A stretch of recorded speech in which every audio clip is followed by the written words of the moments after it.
As surprising as it might seem to you, Chinese is a lot different than English. Sure, both languages are subject, verb, object languages. However, in Chinese, the tone of a word is a very important part to its meaning. And so Chinese uses a different system for expressing the tone of a sentence. Well, the system is kind of different. It really depends upon where you are in the Chinese-speaking world, and it depends upon the context in which you're dealing. So if you watch a lot of television shows and you watch a lot of movies, you'll notice that actors do use vocal emphasis while delivering their lines because they're acting. It's sort of like how a lot of us Americans speak English. But if you pay attention, you will notice that there's something else in the sentences they speak that conveys the tone of voice in a sentence. That would be the sentence final particle. So we're going to start off with the most common ones. This is the stuff that you already know if you've learned this language for like a week. So if you're watching this, you almost certainly already know about the question particle, which is ma. In most Chinese textbooks, you will learn the question particle ma in either the first or the second lesson. Generally, ma is used at the end of a sentence when you're asking a yes or no question. For example, 这辆是开往上海的火车吗? Or is this the train that goes to Shanghai? There's also 她买了2张火车票吗? Or did she buy 2 train tickets? So the fascinating thing about ma is that it actually hasn't been part of the Chinese written language for all that long. In fact, you don't really see it in use much until you start seeing Chinese texts that transcribe the colloquial Chinese language, especially Dream of the Red Chamber. As the Chinese text project shows us, there are a ton of examples of ma use in the Qing Dynasty texts, especially in Dream of the Red Chamber. Lin Daiyu uses it pretty frequently.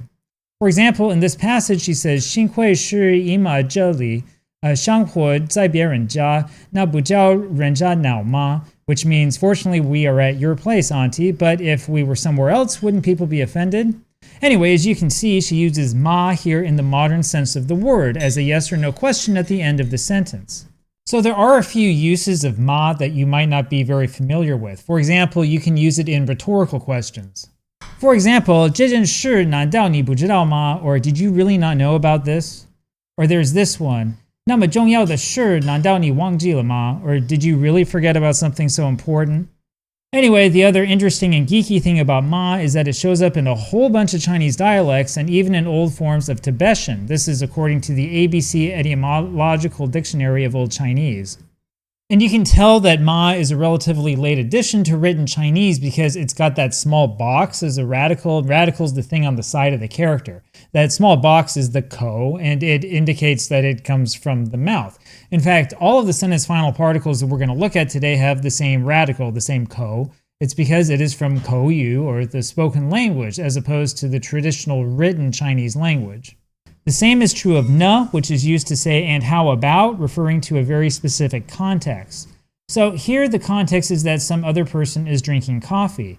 If I say ni na, the context indicates that I'm asking you if you are drinking coffee, or maybe if you want to drink coffee, or if you already drunk coffee, or that sort of thing. So na is really powerful because it's closely tied up with the context of whatever you're doing or talking about or whatever is going on. Now, when you understand how this is used, you can save a lot of time and hassle by using it in the right place. So back in the glory days, I used to perform visa interviews for the United States government when I was in China for people who wanted to come to the United States. Every once in a while, I would encounter a married woman who was going to visit the United States alone. And I would want to ask her why she's not going with her husband. So I could say something like, 你丈夫为什么不陪你旅行吗? Or why isn't your husband traveling with you? But that's kind of a hassle, right? That involves a lot of words. It's easy to stumble across them. Maybe I end up feeling nervous and say the wrong thing. So instead of asking that long thing, I would just ask her, 你丈夫呢? Which means, what about your husband? Now, because we're looking at the context in which we're speaking, the meaning that I have is obviously clear, which is, why isn't your husband with you? Why isn't he going with you? In fact, you can even go shorter than that. I would often say, 你那位呢? Or what about that person? As in, what about your companion? It's still very, very obvious from the context what it is I'm talking about, and it feels a lot more natural in the language. And the thing is, if you really want to make your language feel natural, you need to learn more of these sentence final particles. Okay, so there's this question particle called ba, which carries with it a subtle connotation that you think that the answer is correct. So if you say 你是李教授吧, or you are Professor Li, right, you are presuming that the person that you're speaking with is actually Professor Li. And as our good friend Chinese Wiktionary tells us, ba in the modern sense seems to come from the classical formation bu hu, which means something like bu shi ma, or isn't that right? So that bu shi ma is really interesting because it has equivalents in like every single language in the world. So it's the same thing as saying something like oder at the end of your sentence in German, or if you're in southern Germany, like I once was, you would say gel, or you could say n'est-ce pas in French, right? In English dialects from northern Britain, you'd say in it, or if you're in Canada, you'd say a, good old Canadian English. But ba isn't just interesting because of that classical connotation. It's interesting because it's got flavor to it. You see, ma and na are pretty bland sentence-ending particles that's mostly just grammatical in use. Na is a little more interesting because of the context. But when you start getting into the subtle meanings of language, suddenly these sentence-ending particles like ba become really, really interesting. This is where the floodgates open. So you get some questions that are actually exclamations, like 这是怎么回事啊, or what in the world is going on here? The ah at the end is an exclamation particle, and it also serves as a question particle here. You see, it can also be used as an exclamation without being a question, sort of like 多棒啊, or that's great, or 屋子里多么安静啊, which means it's really quiet in this room. So if you only learn one ending particle from this video, you want to learn ah, and it's the easiest one to learn, right? It's the most versatile of the ending particles, and it shows up like everywhere that any people speak Chinese. You see, in English, we tend to emphasize certain words, sort of like, it's really quiet in this room. But in Chinese, to create that emphasis, you will have a lot more success, and you will sound much more natural if you use the sentence ending particle like ah.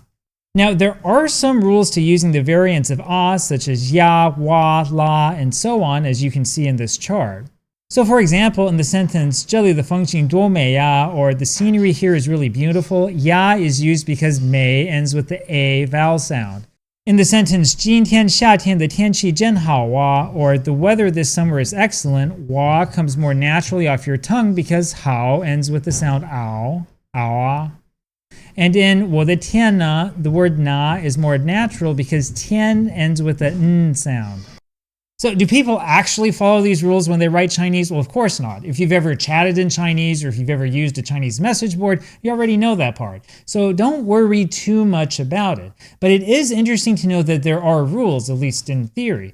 Now, there are some sentence-ending particles that have very specific connotations to them beyond just the ba that we learned earlier. And again, this is where it gets a little complicated. So for example, you've got this pesky particle called ma that is pronounced the same way as that interrogative particle ma. This ma is only used in declarative sentences and insinuates that something should be obvious to the listener. So here it says 这不是很清楚嘛, or you know that this is really clear. And note that you can't really replace this ma with the question ma. The phrase here clearly insinuates that the speaker is feeling impatient and believes that this should already be clear. This example might be a little bit more clear. 这件事不能怪他，他还小嘛, or you can't blame him, he's only a child. Again, the speaker is not asking you if he's a child. The speaker is telling you that it's obviously he's a child, so obviously you can't blame him. And then there's the other use of the particle ba, which is used for a polite request, such as 进来吧, or please come in.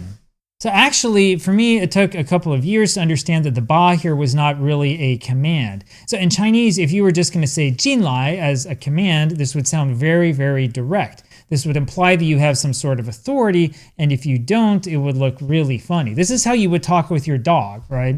The word ba at the end might be defined in your dictionary as a command particle or something like that, but it's actually a softener. This softens the command. It's almost like you're taking what would be a very blunt and direct command and you're turning it into a suggestion.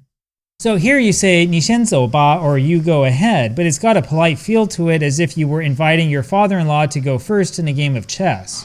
Or here, 咱们走吧, or let's go, is more a suggestion than a command. You stick ba on the end in hopes of getting whoever you're talking with to agree with you. This particle here, bei, is a variant of ba, so the sentence 不懂就好好学呗, or if you don't understand this, keep studying hard, is a polite and somewhat softened version of that command form. So you see, these sentence-ending particles are actually really powerful. There's a lot of insinuation and flavor that you can add into your Chinese sentences just by choosing the right one. But if you get it wrong, you might look a little bit foolish. And some of these are also very regional in their use. For example, 比赛开始喽, or the match is about to begin, is likely something you'll only hear when you're in the south part of China. The same thing is true here, 吃饭喽, or the dinner is ready. In both of these instances, lo at the end is a variant of la, and it indicates that there's a change of state. Something's about to begin, or something that was not ready before is ready now. So you will hear some of these in northern China, but you're far more likely to hear them in southern China. And that's because of the heavy influence of the southern Chinese dialects on how modern standard Mandarin is spoken in those parts of the country, especially like Hokkien or the Fujianese dialect. So if you look at this map of the terrain of Fujian province, you will notice that there are tons of mountains separating the inland part from the cities on the coast. And as a result, the Fujianese dialects develop separately from the language spoken in the more accessible parts of China. And as a result, they tend to preserve more conservative forms of pronunciation. So for example, the dialects of Fujian tend to preserve the old final consonants, which is something that's almost completely missing in modern standard Chinese. There's also a much more complex tonal system, one that is divided into the old level, rising, departing, and entering divisions. So if you're interested in understanding the poetry in Dream of the Red Chamber, or the old Tang Dynasty poems, or anything like before that, you really should learn some Hokkien. The classical poetry rhyme schemes are based on the tonal structures and rules that remain more or less intact in Hokkien. And people who are native speakers of Taiwanese Hokkien tell me that the Tang poetry sounds a lot more lively when you read it in the dialect. Anyway, when you look at modern Taiwanese Hokkien grammar, you can see endings that are similar to what we see in modern standard Chinese. For example, the particle bo works basically the same as ma, and there's a chance that ma actually derived from bo. You'd say, in beki go hyung bo, or do they want to go to Kaohsiung? But then you've got a bunch of additional question particles that don't really exist in modern standard Chinese, like these. 一杯水 swim means does he want to swim, and accomplishes in one final particle something that takes a completely different sentence structure in modern Chinese. Similarly, 一tak dai hakbe, or will he attend university, carries with it a mood or feeling that you cannot get easily in modern standard Chinese, and this is all because of that magical bei particle. Okay, so this video is already pretty long. I won't go into too much detail about some of the funny things that native speakers of Hokkien do when they want to say what they want to say in modern standard Chinese. My wife talks a lot about what they call Taiwan Guoyu, or Taiwanese Chinese, and the truth is that many of these differences and sort of regional specialities come about because of the influence of Hokkien. Now, Hokkien is so prevalent in Taiwan that even people who do not speak Hokkien as a native language pick up on it because it's all over the media. But the important thing to understand is that these end-of-sentence particles are extraordinarily prominent in Southern Chinese dialects, which is precisely why they're more commonly used in modern standard Chinese by people who grew up in the South. Okay, take this sentence for example, 等家都好了, or it's fine for us to stop here. La here is kind of a stronger form of ba, which is what you're more likely to hear in Northern Chinese. In this sentence, 一九岁呢, or she's so pretty, the ne at the end doesn't really have a good equivalent in modern standard Chinese. And so you will hear people from Taiwan use the particle ye all the time to stand in for it. They'll say something like ye or ne, or something that sounds similar. And then you've got continuous aspect like 一地下子了, which means she's sitting over there. The Chinese equivalent is ja, but it's actually kind of awkward. Hokkien does continuous aspect much more naturally than Chinese. Now, this isn't just a Hokkien thing either. Cantonese also has a whole ton of sentence final particles that have a lot of meaning, and my apologies for this in advance because I'm going to get the pronunciation wrong. My Cantonese is not really that good. For example, 海脏给, or it's true, has more of an assertive feel to it than the modern standard Chinese version, which is 是真的. The ge strikes me as much stronger than the de. You've also got this sentence here, 食得給了, or time to eat, where the 給了 seems a lot stronger than the le you would hear in 吃飯了. And then there are things that Cantonese can do that modern standard Chinese can't. In this sentence, 一學姐飯就給了我, the la wo at the end implies that she just went home and that it's surprising, which is something you cannot do with the modern standard Chinese sentence ending particles. Anyway, like I said, there's a whole ton of these. Now, my Cantonese, again, is not quite good enough to dig deep, but I do know that a lot of these do not have an equivalent in modern standard Mandarin. So in other words, when people from Hong Kong will tell you that Stephen Zhou's movies are much funnier with the original Cantonese sounds, this is in part because of all that meaning in the sentence final particles that you don't get in standard Mandarin. Now, having said all of this, now you have at least some sort of idea of the meaning and tone that these particles bring along with them, but you still need to be very careful with how you use them. So here in the old Taiwanese show, 不良小花, 小花 is the queen of overusing final sentence particles. So when she used particles in that clip like la over and over again, she's actually speaking with a very certain cute and feminine tone. So if you're like a big muscular guy, you probably don't want to stick like la and lo and yeah all over the end of your sentences. Like you can, there are guys in Taiwan who will do it, but like if you're like a big guy, you want to look tough and you're up in like Harbin or Shenyang or something like that, and you talk like that, people are going to laugh at you. So compare what we just saw in that over-the-top Taiwanese comedy show with this example from Shangchuan Aiqing, which is set up in Tieling County in Liaoning Province. So here you will notice that these youngsters don't throw a whole bunch of exaggerated sentence final particles at the end of every sentence.